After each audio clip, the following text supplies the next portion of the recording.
अस्सलाम वालेकुम नाजरीन। हॉट सीट विद राशिद के नए एपिसोड के साथ हाजिर खिदमत है आपका होस्ट राशिद नसरुल्ला। नाजरीन, पाकिस्तानी सियासत में अगर नौजवान अपना पुरअमल किरदार अदा करें तो यकीनन सियासी माहौल में बेहतरी वकू पजीर होगी। आज हमारे शो की मेहमान एक नौजवान पार्लियामेंटेरियन जिनका ताल्लुक पाकिस्तान मुस्लिम लीग नवाज से है, मोहतरमा सानिया आशिक साहबा। मोहतरमा सानिया बीबी, आपको शो में खुशामदीद और अस्सलाम वालेकुम। वालेकुम अस्सलाम। बहुत शुक्रिया राशिद। Thank you. हमने जब ये शो अनाउंस किया तो बहुत से नाजरीन ने, बहुत से ऐसे दोस्त जो आपको सुनते हैं, पसंद करते हैं, आपके सियासी कैरियर को देखते हैं, वो जानना चाह रहे हैं कि कहां से कैसे आपके सियासी सफर का आगाज हुआ। बिस्मिल्लाहिर्रहमानिर्रहीम। एक तो thank you so much Rashid, आपने अपने प्रोग्राम में बुलाया। हम काफ़ी अरसे से कोऑर्डिनेट कर रहे थे, फाइनली हमारा प्लान बन गया। मेरी जो पॉलिटिकल कैरियर का आगाज़ है वो एक बड़ी इंटरेस्टिंग स्टोरी इस तरह है कि मैं किसी पॉलिटिकल फैमिली से बिलोंग नहीं करती। मैं बिल्कुल नॉन पॉलिटिकल फैमिली से बिलोंग करती हूँ। और मैं प्री मेडिकल की स्टूडेंट थी, एफएससी प्री मेडिकल की, जब मेरा मरियम बीबी से जो है वो राब्ता हुआ। और उन्होंने ही, उन्हीं की लीडरशिप में और उन्हीं की गाइडेंस में मैंने पॉलिटिकल कैरियर अपना शुरू किया। तो ये बात है कोई 2012 की, जब मरियम बीबी शहबाज साहब के साथ जो है वो लाहौर कॉलेज और कनेड कॉलेज में लैपटॉप्स डिस्ट्रीब्यूशन किया करती थी। और वो नई नई एक्टिव हुई थी पॉलिटिक्स में। तो मैं सेकेंड ईयर की स्टूडेंट थी, तो 188 में जब वो बैठना शुरू हुई, मैं भी गई उनसे मिलने के लिए। लकीली मुझे मौका मिल गया उनसे मिलने का। और तब उन्होंने मुझे जो है वो ऑफर किया कि मैं उनके साथ यूथ से रिलेटेड इश्यूज पे और सोशल मीडिया पे उनके साथ काम करूं। तो मेरे से ज्यादा I I was happy, but my father was more than happy. और उन्होंने मुझे बहुत ज्यादा मोटिवेट किया। मैं बहुत आई वॉज 18 years old जब मैंने ये सब कुछ उनके साथ एक्टिविटीज शुरू की। तो अगर मैं कहूँ कि ये एक बहुत ईजी जर्नी थी, तो ऐसा नहीं था। स्पेशली पहले 6 महीने बहुत ही डिफिकल्ट थे, बिकॉज मैं मेच्योर भी नहीं थी, छोटी भी थी, ऊपर से पॉलिटिकली कभी खानदानी सियासत कभी नहीं देखी थी, पॉलिटिक्स का कोई पता नहीं था। और स्पेशली जो मेडिकल का स्टूडेंट होता है वो बहुत ज्यादा, आपको पता है कि बुक वॉर्म टाइप होता है, उसको इंटरेस्ट भी नहीं होता करंट इश्यूज में। तो मुझे ट्रेन करने में और मुझे ग्रूम करने में मेरे वालिद के साथ अगर किसी का बहुत बड़ा हाथ है वो तो मरियम बीबी का है। अगर उनकी सपोर्ट ना होती, अगर वो मुझे गाइड ना करती हर चीज से रिलेटेड, तो शायद मैं कभी भी सियासत को कंटिन्यू ना कर सकती। बहुत मुश्किल होता फिर। Thank you. 11 अगस्त मोहतरमा मरियम नवाज साहबा की रैली, आप लम्हा लम्हा साथ रही, जाती उमरा से नैब कोर्ट तक, क्या देखा, नैब ऑफिस तक क्या हालात थे, क्या माहौल था? 11 अगस्त को मैंने मरियम नवाज शरीफ को पाकिस्तान में मौजूद तमाम सियासी लीडर में सबसे ज्यादा पॉपुलर सियासी लीडर स्टैब्लिश होते हुए देखा। मैंने इस कठपुतली हुकूमत के खिलाफ, इस कठपुतली वजीर आजम के खिलाफ, नैब की जुल्म और ज्यादती के खिलाफ अवाम का गम और गुस्सा देखा। मैंने अवाम का वो जज्बा देखा जो आज से पहले मैंने नहीं देखा, कि इतनी गर्मी में बगैर किसी कॉल के अवाम बेलौस अपने लीडर की एक झलक देखने के लिए वहां पे मौजूद थी। हम जब रैलीज या जलसों में जाते हैं ना, तो राशिद, कैमरा एक लिमिटेड पोर्शन अवाम का कवर करता है, एक लिमिटेड पोर्शन देख आप, मतलब कैमरा हर चीज कवर नहीं कर सकता, वो पैशन भी कवर नहीं करता। इवन देन अगर आप हमारी वीडियोस देखें तो आप उस पर अंदाजा लगाएंगे कि किस हद तक चार्ज्ड अवाम थी। उनके अंदर वो गम और गुस्सा था कि उन वो एक तो वो अवाम इस हुकूमत से वैसे ही बहुत तंग है, ऊपर से जो हमारे लीडरान पे जुल्म और ज्यादती की इंतहा कर छोड़ी है इन्होंने। तो मैंने अवाम के अंदर वो गम और गुस्सा देखा, वो जज्बा देखा, वो पैशन देखा। और अपने लीडर की सिर्फ एक झलक देखने के लिए वहां पे हजारों की तादाद में लोग सुबह 9 बजे से लेके 12-1 बजे तक वहां पे गर्मी में, हबस में, एक बड़ी लॉस खड़े हुए थे अपनी लीडर की झलक देखने के लिए। मोहतरमा मरियम नवाज ने इस हमले के बाद, इस सो कॉल्ड नोटिस के बाद एक प्रेस कॉन्फ्रेंस की और उनके जो इफ्तिताही कलमात थे उसमें उन्होंने कहा कि शायद ये मुझे नुकसान पहुंचाने की एक साजिश थी। आपको क्या लगता है, ये बुलावा उनके कत्ल की कोई साजिश थी? इसमें शक किसी बात पे भी नहीं है ना। अब तो निहत्थे लोगों पे शेलिंग करना, पथराव करना, आंसू गैस का इस्तेमाल करना एक चीज, मरियम नवाज की गाड़ी पे जो है वो गोलियों के निशानात हैं। हम नहीं कह रहे, ये सब कह रहे हैं कि बुलेट प्रूफ गाड़ी की विंड स्क्रीन जो है वो स्मैश हो गई, वो डैमेज हो गई, वो किस तरह हुई। तो ये नैब की पेशी की आड़ में मरियम नवाज को रास्ते से हटाने की एक साजिश थी। मरियम नवाज पर कातिलाना हमला था। खुदा ना खास्ता अगर अवाम का जमे गफीर उस टाइम अपनी लीडर की हिफाजत करने के लिए वहां पे मौजूद ना होता तो कोई सानिया पेश आ सकता था।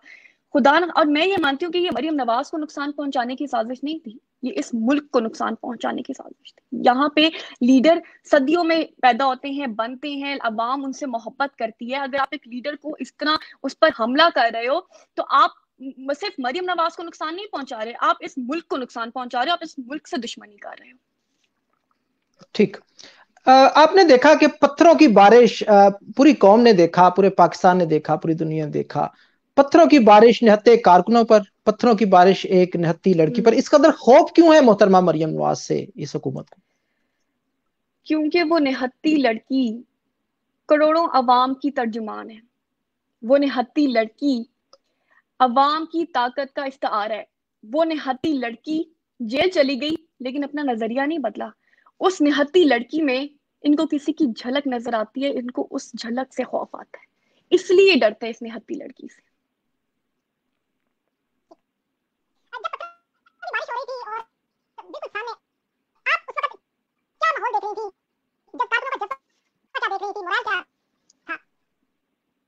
राशिद, आपका क्वेश्चन थोड़ा सा आई थिंक कनेक्शन का इशू है, मुझे आवाज नहीं आई, प्लीज। जी, पत्थरों की बारिश में जज्बा क्या था कारकुनों का उस वक्त? मैं आपको क्या बताऊं, उस टाइम मैं वहां पे मौजूद थी और जिस तरह इतने मोटे मोटे पत्थर थे, कोई मामूली छोटे पत्थर नहीं थे। किसी के सर पे लग रहा था, किसी के कमर पे लग रहा था, किसी की टांग से खून निकल रहा था, किसी के सर से। और हम उस टाइम वहां पे, और गैस शेलिंग से सिर्फ आंखें नहीं जलती, आपका फेस बर्न करता है। मतलब ना हमें कुछ नजर आ रहा था, पत्थर हमारे ऊपर गिर रहे थे और कारकुन बेचारे सब जख्मी हुए पड़े थे। लेकिन किसी जज्बा ज्यादा हुआ है, कम नहीं हुआ। मैं ऐसे कारकुनों को, मैं पैगाम तो कोई नहीं, लेकिन मैं उनको सिर्फ सलाम पेश करना चाहती हूँ। और राशिद देखो, ये वाइस वर्सा है। अवाम अपने लीडर से मोहब्बत करती है, अपने लीडर के साथ इजहार यकजहती के लिए वो आई, अपने लीडर के साथ मोहब्बत करती थी, उनके लिए खड़ी हुई, उनके लिए पत्थर भी खाए, उनके लिए शेलिंग भी बर्दाश्त की, उनके लिए खून भी निकला, कोई किसी की टांग टूट गई, किसी के कंधा टूट गया, किसी के सर पे चोट लगी, और अभी तक लोग बेचारे जख्मी हैं, अस्पतालों में, जेल भी गए लोग, ठीक है। तो जितना अवाम अपने लीडर से मोहब्बत करती है, उतना ही वो लीडर अपनी अवाम से भी मोहब्बत करता है। अवाम को पता है कि अगर किसी ने उनका दुख दर्द समझा, किसी ने उनके लिए कुछ किया, कोई उनके लिए अपनी बीवी को, कोई उनके लिए अपनी माँ को अगर बिस्तर मर्ग पर छोड़ के आए, तो वो कौन थे। जिस तरह नवाज शरीफ ने और मरियम नवाज ने अवाम के लिए कुर्बानियां दी हैं, जितनी मोहब्बत उन्होंने अवाम से की है, अवाम भी उतनी मोहब्बत उनसे करती है। तो ये सिर्फ अवाम की लीडर से मोहब्बत नहीं है, ये अवाम की लीडर से और लीडर की अवाम से मोहब्बत है। जो लीडर सेल्फिश होगा, जो लीडर अवाम के लिए कुछ नहीं करेगा, जो लीडर अवाम की मुश्किलें बढ़ाएगा, उससे अवाम प्यार नहीं करती। तो जो अवाम जिस हद तक मरियम नवाज से उस दिन प्यार कर रही थी, जिस तरह उन्होंने जज्बा दिखाया, जो उन्होंने उस टाइम जितना उन्होंने जेल जेल गए बेचारे, मारे खाई, पत्थर खाए, वो उनको याद था कि ये वही मरियम नवाज है जो अपनी माँ को बिस्तर मर्ग पर छोड़ के आई और वापस आई जेल जाने के लिए, इक्तदार के लिए नहीं, हुक्मरानी करने के लिए नहीं आई थी, जेल जाने के लिए वापस आई थी। तो उसी मरियम नवाज के लिए अवाम भी खड़ी हुई थी। ठीक। पूरी दुनिया के कैमरों ने, चैनल्स ने दिखाया किस तरह कारकुनों ने जाती उमरा से नैब तक फूलों की बारिश रखी, उनकी गाड़ियों में मनो फूल थे।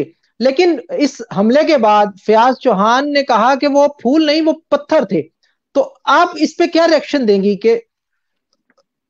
जी, इस पे क्या रिएक्शन दिया जा सकता है? देखिए जी, वही बात आ गई जो मरियम बीबी ने अपने प्रेस कॉन्फ्रेंस पे की थी कि जी मरियम बीबी ने अपनी गाड़ी में जो है वो पत्थर लोड किए, फिर वहां पहुंची, फिर वहां पे पुलिस और सबके सामने पत्थर हमें पकड़ाए एक एक करके कि जी पकड़े आप, और अब मुझ पे मारे, अब मेरी गाड़ी तोड़े, मुझ पे मारे। जो बेचारे वर्कर्स मेरे लिए आए हैं, जो खड़े हुए हैं सुबह से, लेके इनको मारे। इनके सर नुकसान किसका हुआ? हमारे वर्कर्स का हुआ। चोटें किसको लगी? हमारे वर्कर्स को लगी। जेल कौन गया? एफआईआर हमारे खिलाफ कटी, मारे भी हमने खाई, एफआईआर भी हमारे खिलाफ कटी। तो सब में 180 लोगों के नाम है मुझ समेत एफआईआर में। वो जिन पे गैस शेलिंग हुई, जिन पे पथराव हुए, और मरियम बीबी की गाड़ी का शीशा हम ही वर्कर्स ने तोड़ा, तो ये एक बड़ी स्टूपिड सी बात है। और फयाजुल हसन चौहान की स्टेटमेंट से आप और क्या एक्सपेक्ट कर सकते हैं? कभी उन्होंने कोई अकलमंदी की बात की है? ठीक। 58 के करीब नौजवान कारकुनान गिरफ्तार हुए, उसके बाद बड़ी दकियानुसी हालत में वो रिहा हुए। पार्टी उनके साथ खड़ी रही, पार्टी ने उनकी बेल के लिए बड़ी कोशिशें जारी रखी। आज आपको वो कारकुनान देख रहे हैं, हम मैसेजेस में, कमेंट्स में देख सकते हैं, वो वही कारकुनान कमेंट्स भी कर रहे हैं। क्या कहेंगे उन कारकुनान के जज्बे को देख के?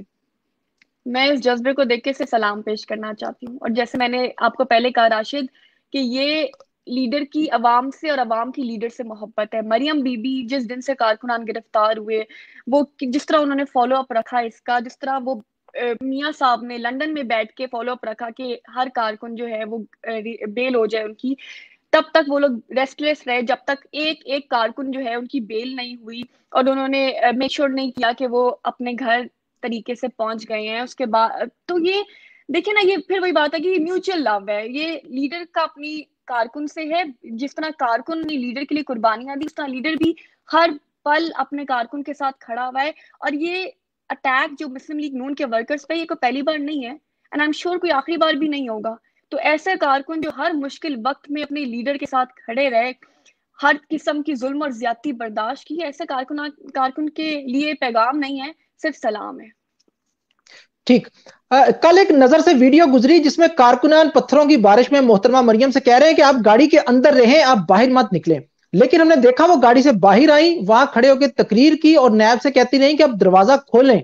इतनी बहादुरी आपने कैसे देखा है मरियम नवाज को इतना करीब से?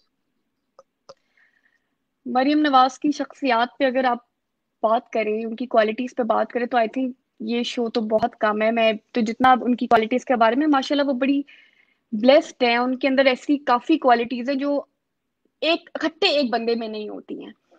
तो सबसे बड़ी जो उनकी क्वालिटी है, जो सब मानते हैं, जितनी बहादुर है माशाल्लाह, और जिस तरह है कि उन्होंने वहां, हालांकि नैब से उनका मैसेजेस आ रहे थे कि आप वापस चली जाए, उन्होंने अपनी गाड़ी मोड़ी, वो बाहर खड़ी हुई, उन्होंने कहा मैं नहीं जाऊंगी। मुझे बुलाया है, जिस केस के लिए मुझे बुलाया है, सब झूठा केस मुझ पे रखा है, सवालात मुझसे पूछो, मुझसे जवाब लो। तो ये बहादुरी अवाम ने देखी। हालांकि अवाम भी उनकी गाड़ी को प्रोटेक्ट कर रही थी, जिस तरह उस टाइम हमला हो रहा था, सब चाह रहे थे कि जी वो किसी तरह चली जाए वापस, लेकिन ना, वो नहीं गई। वो अपनी अवाम के साथ, अपने लोगों के साथ, वर्कर्स के साथ वहीं खड़ी नहीं। और काफी देर वो नैब के बाहर खड़ी रही कि जी नहीं, मुझे अंदर बुलाओ, मुझसे सवालों के जवाबात लो। तो उनकी अगर क्वालिटीज पे आप बात करें ना राशिद, तो सबसे बड़ी जो उनकी क्वालिटी जो मैंने इतने सालों में देखी है, कि वो एक बहुत ही अच्छी इंसान है। लोगों का दर्द रखती हैं, एहसास करती हैं अपने वर्कर्स का, अपने इर्द गिर्द के लोगों का।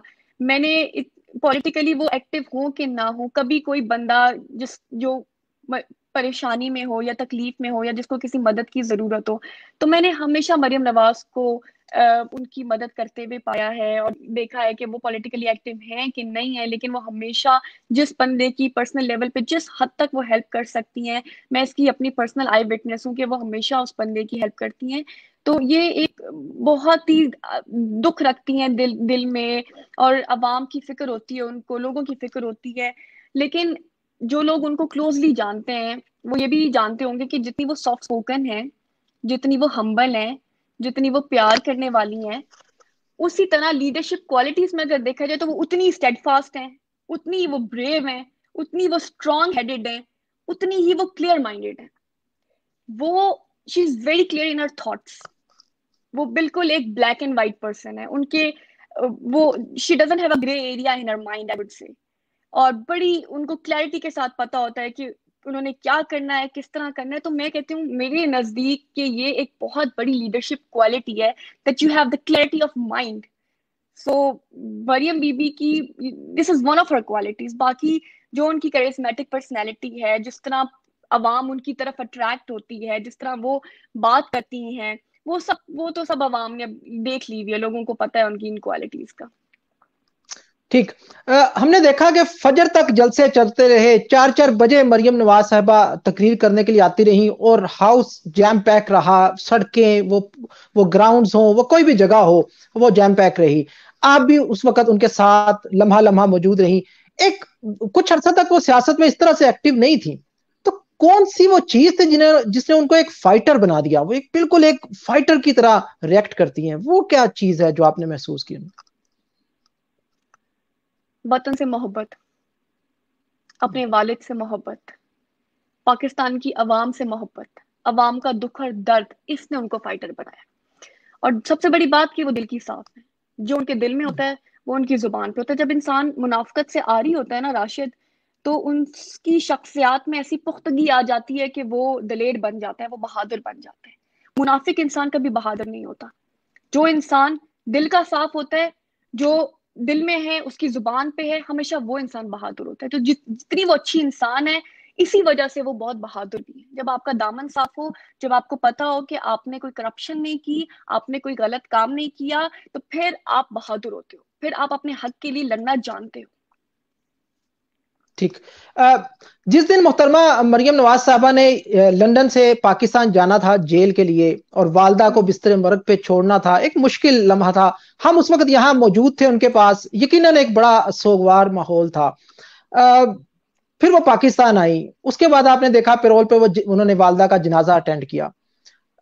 किस तरह से उसके बाद आपने क्या देखा उनके अंदर, किस तरह से वो उन्होंने क्यों किया, इस सिचुएशन से किस तरह काबू पाया उन्होंने इस चीज के ऊपर?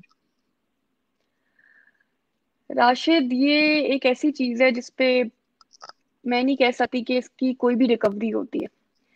मेरे वालिद का इंतकाल हुआ है साल पहले, मैंने भी उनको कैंसर से खोया है। और ये एक ऐसी चीज है जिसमें आप कह लो कि इंसान कभी भी रिकवर नहीं कर सकता। तो मुझे अभी तक याद है, मेरे पास एक तस्वीर है जो कि जब मेरे अब्बू को कैंसर डायग्नोज हुआ था आज से साल पहले, तो सिर्फ 2 महीने वो सरवाइव किए थे। और उन 2 महीनों में जब इनिशियली अब्बू की स्टेज इतनी बुरी नहीं थी, मतलब उनकी हालत इतनी बुरी नहीं थी, तो मरियम बीबी की एक पेशी थी नैपकोट में। वो अरेस्ट हुई थी कश्मीर के जलसे के, जब उन्होंने अनाउंसमेंट की थी, जब वो अरेस्ट हुई थी। तो मुझे मेरे अब्बू ने कहा कि आप जाओ ना उनके पास। तो मैं 4 घंटे के लिए जो है वो नैप पेशी में उनके पास गई, मरियम बीबी के पास। तो 4 घंटे में बहुत रेस्टलेस रही कि अब्बू ठीक हैं, उन्होंने नाश्ता किया है, मैं उनसे मैसेज करके पूछूं आप ठीक तो हैं, ये वो। उस टाइम मुझे ख्याल आया राशिद के मैं 4 घंटे अपने बीमार बाप से दूर हूँ और मैं बहुत बेचैन हूँ। मुझे नहीं समझ आ रही कि मैं किस तरह यहाँ खड़ी रहूं। तो ये औरत जो अपनी माँ को बिस्तर मर्ग पे, वो वेंटिलेटर पे थी, छोड़ के आई जेल जाने के लिए अपने वालिद के साथ, ये किस तरह उनको छोड़ के आई होंगी। मैं उस टाइम सिर्फ ये सोच रही थी, मुझे और कुछ समझ नहीं आ रहा था। और अभी भी मेरे पास शायद पिक्चर भी है उस पेशी की। तो इस तरह अपनी वालदा के साथ आखिरी लम्हात ना गुजार पाना, उनको इस तरह जब वो आई, वो सारी वो उनके अंदर, जब उनका जनाजा था कुलसूम बीबी का, तब भी मरियम बीबी बेइंतहा मैंने उनको रोते हुए देखा, जिसमें वो बार बार ये कहती थी कि नहीं थी मैं आखिरी वक्त पे अपनी अम्मी के साथ, और इस तरह की। तो ये एक ऐसी तकलीफ है, ये एक ऐसा कह लो कि दिल में जख्म होता है इंसान के, जो कि कभी भर नहीं सकता। और ये this stage with you for ever. और ये कोई छोटी कुर्बानियां नहीं होती हैं, हम भूल जाते हैं, हमें शायद याद नहीं रहता, या हम भूल जाते हैं कि ये कुर्बानियां, हम पता नहीं क्यों एक्सपेक्ट करते हैं एक सियासतदान से कि वो इस तरह की कुर्बानियां दे तो फिर हम माने कि वो हमसे लॉयल है। लेकिन उन्होंने वो कुर्बानियां दी अपने वालिद के साथ, और उनको पता था दोनों को कि वो आ रहे हैं जेल जाने के लिए। वो कोई हुकूमत करने के लिए नहीं आ रहे थे, वो कोई हुक्मरानी के लिए नहीं आ रहे थे, वो किसी और चीज के लिए नहीं आ रहे थे, वो जेल जाने के लिए आ रहे थे। तो ये एक ऐसी कुर्बानी है जो हम नहीं भूले, अवाम नहीं भूली, और ना हम भूलने देंगे। तो ये आई ठीक। थिंक उनका बहुत बड़ा पर्सनल लॉस है, अल्लाह ताला उनको सब्र दे। ठीक।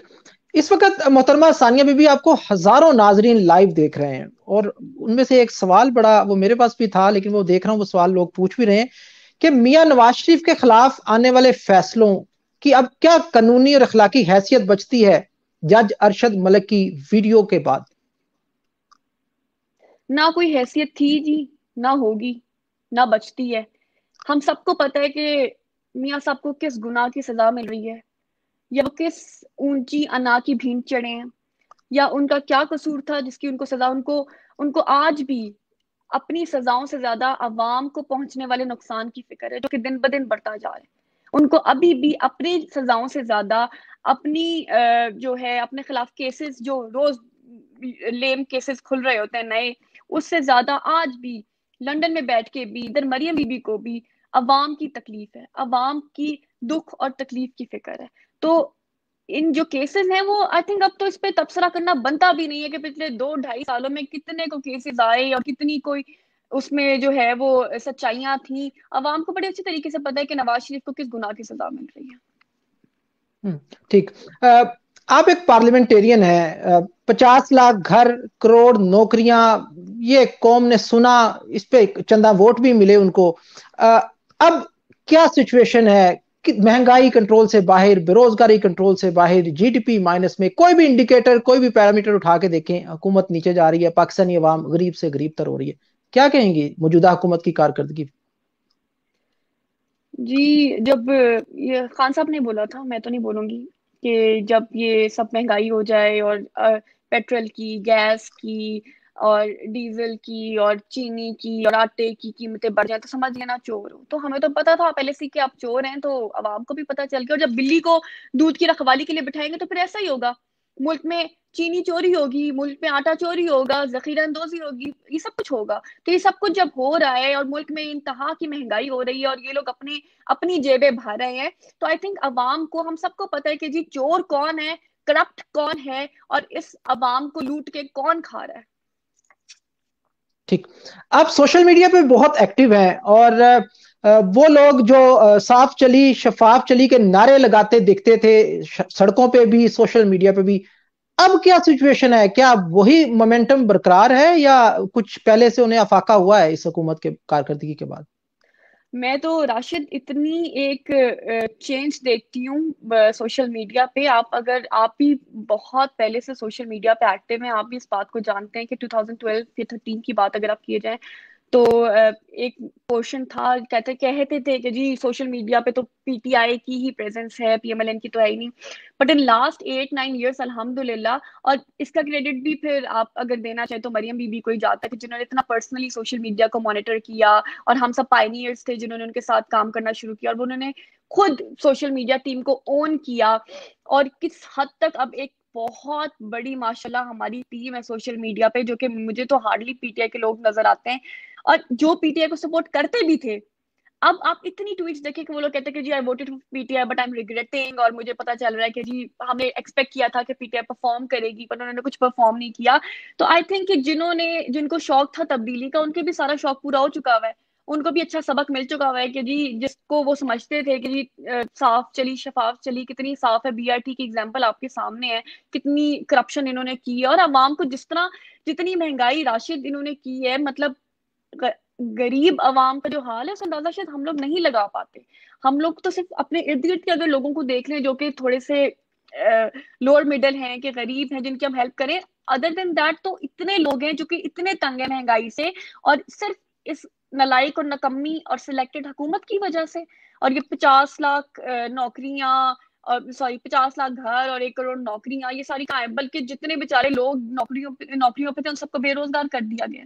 तो आई थिंक ये सब कुछ सामने, और अवाम अब काफी हद तक, मैं उस दिन बता रही आपको 11 अगस्त के नैब की पेशी में अवाम इतनी गमो गुस्सा जो अवाम का इस हुकूमत, नलायक नकम्मी हुकूमत के खिलाफ था, अवाम बहुत तंग है इनसे और ये चाहती है कि इनकी जान छोड़ दें। ठीक। ये बीआरटी तो 4 अरब में बननी थी, अब 120 अरब के बाद भी उन्होंने नामुकम्मल इफ्तिताह कर दिया। आप जब पार्लियामेंट में बैठती हैं, असेंबली में बैठती हैं, क्या फीडबैक मिलता है बीआरटी के मुतालिक आपको? बीआरटी तो आई थिंक इस पे क्या ही आप डिबेट करें कि जितना जो उन्होंने शुरू किया था, फिर डिलेड हुई, फिर डिले में कितने पैसे एक्स्ट्रा ऐड हुए और जितनी करप्शन थी पार्लियामेंट में। जहां तक बात है आपकी कि जितनी ये निकम्मी हुकूमत है, ये अफोर्ड नहीं कर सकती कि पार्लियामेंट में हम इनको जो है वो एक्सपोज करें। तो असेंबली का माहौल भी बहुत ज्यादा इस तरह का ही होता है कि जी आपको you are not allowed to speak against them, और जब आप बोलते हो तो बहुत ज्यादा हूटिंग। और ये मतलब ये हुकूमत में भी इनका हाल ऑपोजिशन वाला ही है। ये वही नारेबाजियां कर रहे होते हैं, ये शोर मचा रहे होते हैं, बिल्कुल वैसे जैसे धरने में करते होते थे, और हूटिंग करना। तो इनका बेचारों को हुकूमत में आके भी यकीन नहीं आ रहा कि ये हुकूमत में है और ये इस तरह की हरकतें अब ना करें। तो इन और ये ब्लाइंड सपोर्टर्स कह लो कि आप ये सपोर्ट क्या करते हैं, कोई आइडियोलॉजी नहीं है इनकी पार्टी की, कोई बेचारों के पास हमारे ही मंसूबों पे तख्तियां लगा लगा के ये आगे पेश कर रहे होते हैं, अपनी बताने अपना जो किया होगा इन्होंने कोई काम वो बताने वाला इनको कोई काम नहीं है। तो आई थिंक कि इनके पास ना असेंबली में कुछ करने के लिए है, और बीआरटी से बड़ा स्कैंडल और बीआरटी से बड़ा जो एक ये करप्शन का एग्जाम्पल है, इससे बड़ी तो कोई भी नहीं, हम सबको पता कि इन्होंने कितनी करप्शन की है। क्या पाकिस्तान और पाकिस्तान की आवाम मियां मोहम्मद नवाज शरीफ को याद कर रहे हैं? ये तो राशिद, याद तो आई थिंक अंडरस्टेटमेंट होगी। आप तो हम सब इंतजार कर रहे हैं कि मियाँ साहब को किस कब हम इंशाल्लाह ताला जो है वो दोबारा वो वापस आए, अल्लाह ताला उनको सेहत दे, जब उनका इलाज हो जाए पूरा, जब वो ठीक हो जाए इंशाल्लाह ताला वो वापस आए और पाकिस्तान की आवाम को लीड करें। क्योंकि या ये कि आप कह लें कि जी मियाँ साहब ने बड़ा अच्छा किया कि इस हुकूमत को एक्सपोज होने दिया। जो 2 सालों में जितना बैडली इमरान खान एक्सपोज हुआ है कि किसी को अगर 1% भी उम्मीद थी कि इमरान खान कुछ डिलीवर कर सकता है, तो आई थिंक वो सारी उम्मीदें खत्म हो चुकी हैं और सबको बड़ा ही क्लियर हो चुका है कि सिलेक्टेड इस इमरान खान से, इस निकम्मे आदमी से किसी किस्म की कोई उम्मीद करना बहुत बड़ी बेवकूफ़ी होगी और मुल्क और पीछे जाएगा और नुकसान पे। पूरी पाकिस्तान की हिस्ट्री में आई थिंक पहली या दूसरी बार जो है वो नेगेटिव जीडीपी गया है। तो आई थिंक इससे बड़ी नुकसान क्या हो सकता है, इनको बनीगाला में बैठ के क्या पता कि गरीब अवाम अपने घर का खर्चा किस तरह उठा रहे हैं। ठीक, हमने शो में जितने भी मेहमान बुलाए उनका इस बात पे मुकम्मल इत्तेफाक था कि मोहतरमा मरियम नवाज साहबा मियां नवाज शरीफ की तस्वीर हैं, मियां नवाज शरीफ का अक्स है। आप चूंकि बड़ी करीब हैं, बड़ा करीब से देखती हैं, आपको क्या लगती है मोहतरमा मरियम नवाज? वो एक बहादुर बाप की बहादुर बेटी है। वो मैं आपने वही कहा ना कि इनसे खौफ किस बात का है, क्योंकि उनको इनमें मियां मोहम्मद नवाज शरीफ की झलक नजर आती है। वही नवाज शरीफ जिन्होंने डेमोक्रेसी के लिए कितनी कुर्बानियां दी, जेल गए, हर चीज जुल्म और सितम बर्दाश्त की, लेकिन अपने नजरिए से नहीं हटे। वही बहादुरी, वही दलेरी, वही हिम्मत, वही ब्रेवरी उनको मरियम नवाज शरीफ में नजर आती है। और मरियम नवाज शरीफ बिल्कुल अपने वालिद का अक्स है, इसमें किसी किस्म का कोई शक नहीं है कि उनके अंदर जितनी भी क्वालिटीज हैं वो अल्हम्दुलिल्लाह बिल्कुल वैसी ही हैं जैसे बड़े मियाँ साहब में क्वालिटीज हैं। और जो और काफी कुछ उन्होंने आई थिंक इनहेरिट तो किया ही होगा, लेकिन उन्होंने बड़े मियाँ साहब से लर्न भी बहुत कुछ किया है। उन्होंने उनकी अंडर रह के वो बहुत ज्यादा बड़े मियाँ साहब को फॉलो करती हैं, एज अ फादर भी करती हैं, एज अ लीडर भी करती हैं। वो बड़े मियाँ साहब की हर किस्म की चीज को बहुत क्लोजली ऑब्जर्व करती हैं और वो देखती हैं कि मियाँ साहब सर्टेन सिचुएशन में किस तरह रिएक्ट करते हैं। तो आई थिंक उन्होंने बहुत कुछ सीखा भी है बड़े मियाँ साहब से और इनहेरिट भी किया है। तो इसमें कोई गलत बात नहीं अगर मैं कहूँ कि वो झलक है मियाँ साहब। ठीक, आपने प्रोग्राम के बिल्कुल हम आखिर में हैं, आपने मियां शहबाज शरीफ साहब को मेहनत करते, काम करते, सूबे की खिदमत करते देखा है। अब जाहिर है नजर तो पड़ती होगी उस्मान बुजदार पे, तो क्या क्या वो क्या सोचती हैं उनको देख के? जब आप कंपैरेटिव तो नहीं है, लेकिन फिर भी क्या जहन में आता है उनको देख के? कंपैरिजन तो डेफिनेटली कोई नहीं है, और जितना आप कहते हैं ना कि पाकिस्तान की अवाम नवाज शरीफ को याद कर रही है, इस तरह पंजाब के लोग शहबाज शरीफ को बहुत याद करते हैं।